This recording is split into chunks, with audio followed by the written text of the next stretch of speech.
Hello and welcome to a new Google Sheets video in Practical Sheets. Today we continue with our series of inventory videos. Today we're going to answer a very specific question regarding old inventory. What happens when I have an initial stock that I want to start my system with? Or what happens when I have a lot of rows, 10,000, 20,000 rows, and I want to start fresh? Or what happens if I every month or every quarter or every year I want to restart and not start accumulating all these purchases and all these sales, because this may render my file more heavy and slow. So I'll show you very quickly. So this is what a file with a lot of purchases may look like. Actually, 500 rows is nothing, but just for the sake of the example, let's say that I'm tired of having to go down these 500 rows every time. Let's say it's not 500 but 5,000 or 20,000. So it starts to make the navigation harder and slower.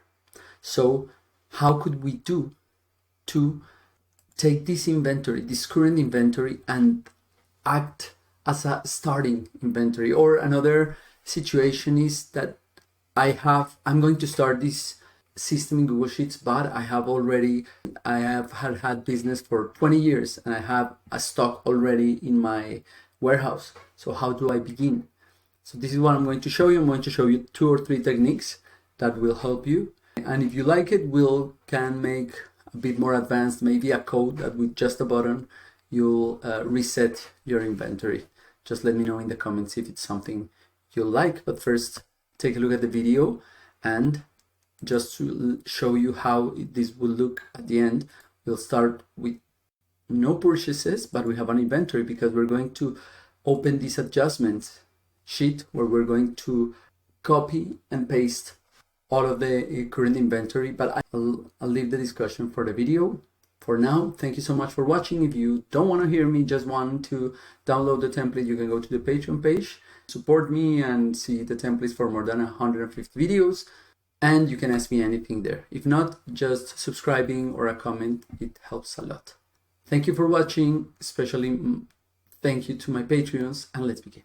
So today we're going to try to answer a common question regarding inventory, and is how to bring initial inventory. This could apply to many situations. One situation is that you already have, a business that has been running for 3 years and you want to start your inventory from today. You have in your stock how many units of any reference, and then you want to start your inventory with this initial. The other use case is when, for example, you want to restart your inventory every year or every month, depending on how big your sales are. So each year you don't want to have that too many purchases. Look, for example, in our example, we already have 500 rows, and maybe you have more than 10,000 or 50,000 rows, and this may slow your spreadsheet. So you say, what do I do? How do I start from scratch? But you're never going to start from scratch because you are always going to have some inventory left.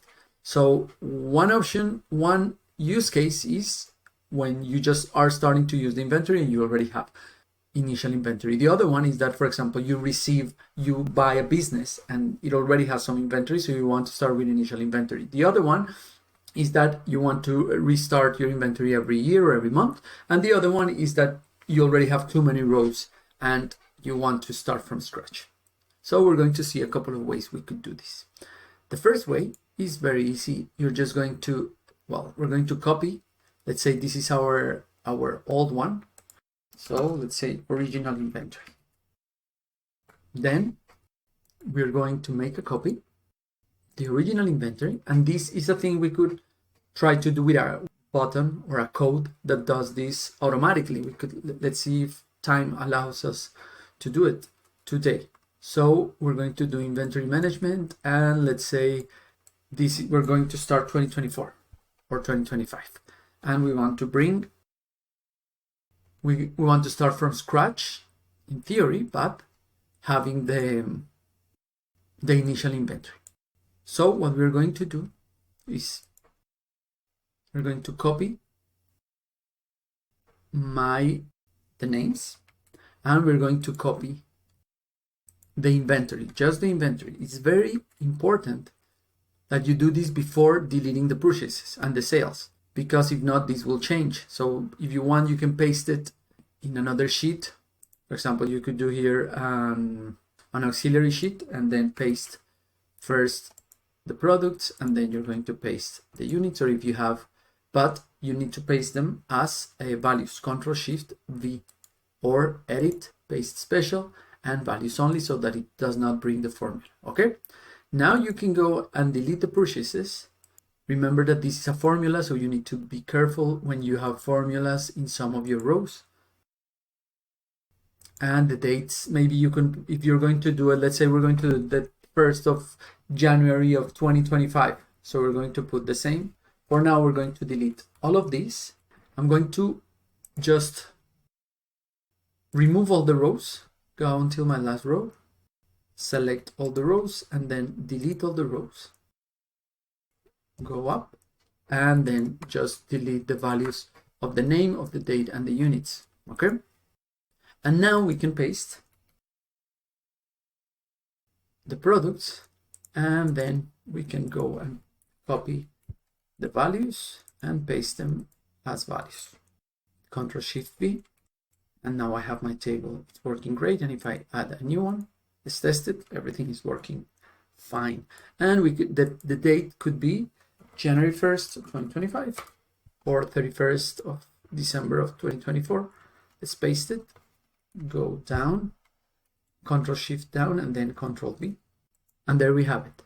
Let's go to our inventory, and now we have the same, but we are having a different inventory. Why? Here you have 147, and you can see that the inventory for the first product was 183. The reason is that I have not deleted the sales. So let's go here and delete the sales. Again, we're going to do the same. We're going to select the row, Control Shift down until my last filled out row, Control Alt minus to delete the rows, and then manually let's delete these three. And we don't need to paste anything here. Let's go to our inventory, and now I have my 183.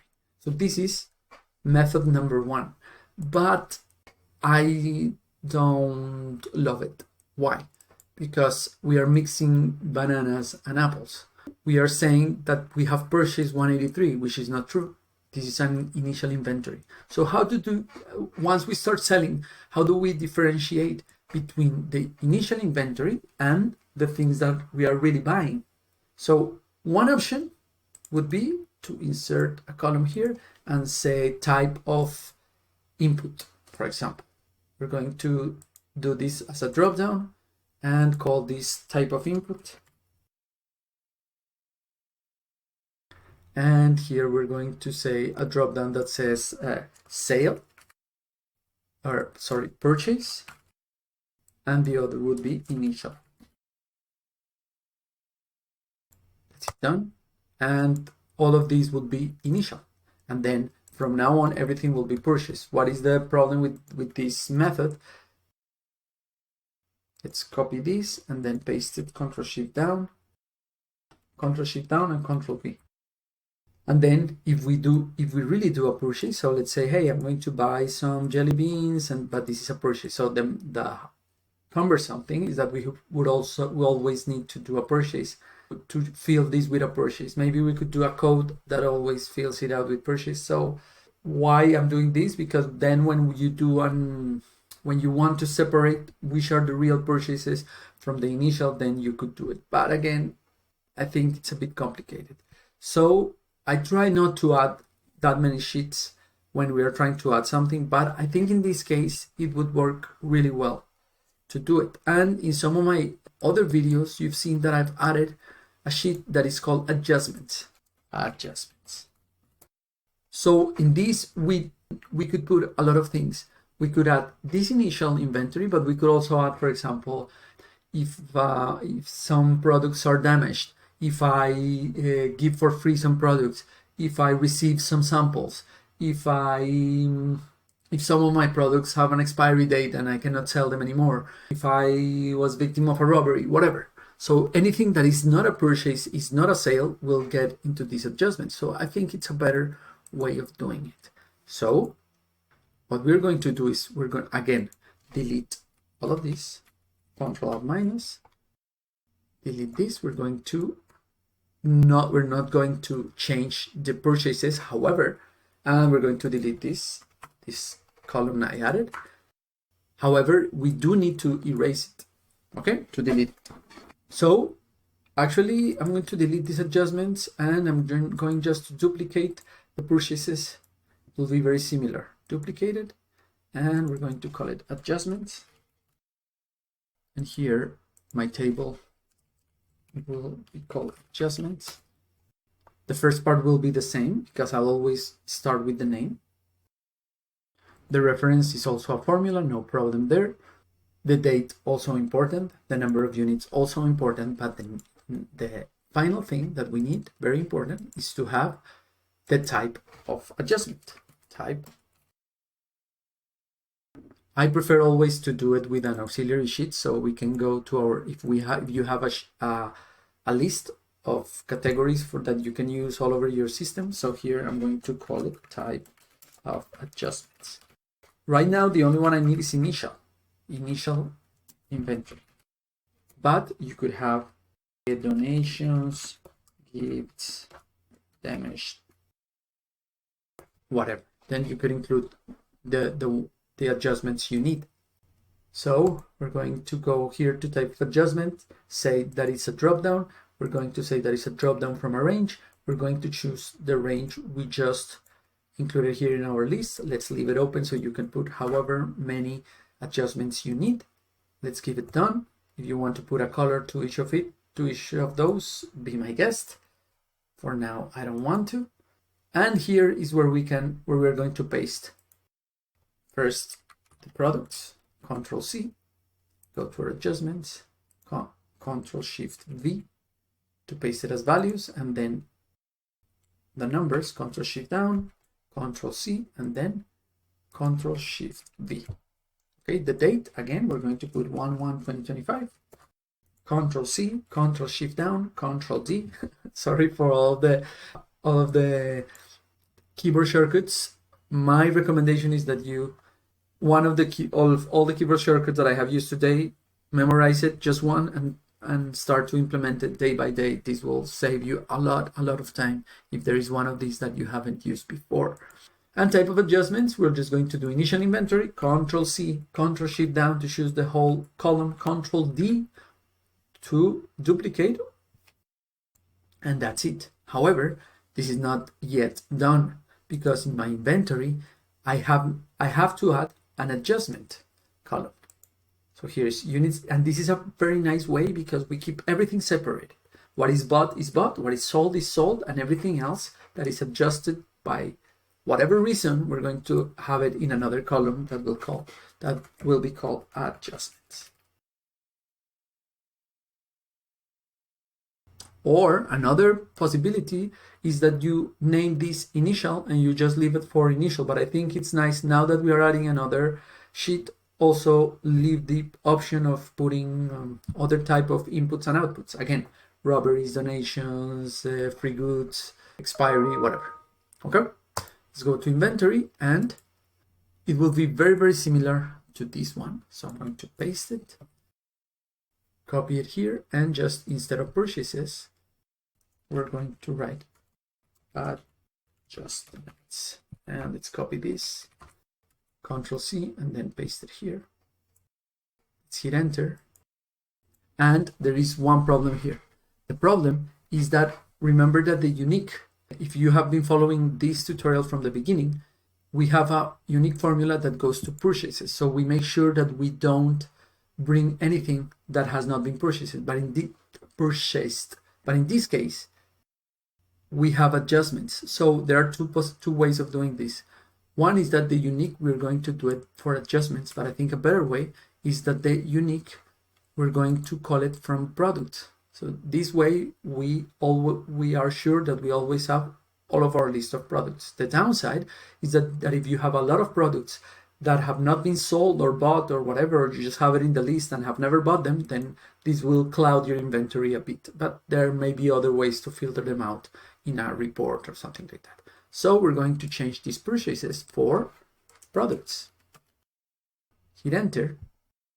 And this is not A2, but B2. That is where the names are in our products. You can see here that in our product list, the names are in the column B, not in column A. So let's just adjust this a bit. And maybe we could adjust also, do an adjustment so I could have these columns a bit narrower. And let's center them vertically and horizontally. And maybe we could put it a bit smaller font. And let's drag down our formula, Control Shift down, Control D. And now we have it, but still not working because the inventory needs one last adjustment and is to add these adjustment columns. So let's do here C2 minus D2. And this is where an important note or caveat needs to be made. In the case of our adjustments, this will be, we're going to add it because it's an initial inventory. However, there may be the case that if in your adjustment, the type of adjustment is, for example, a robbery. Let's say I have been robbed 50 cases of gummy bears.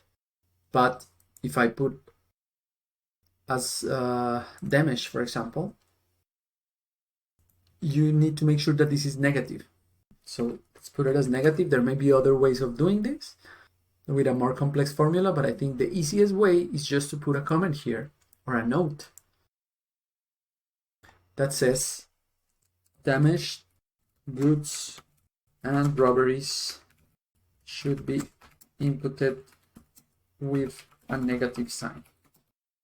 Okay, I think that's enough note. So I'm always going to add the adjustment here. You can see that we had 183, but it's subtracting the 50 that were damaged or were robbed. So now let's drag this formula down, Control Shift down, Control T, and now you have it.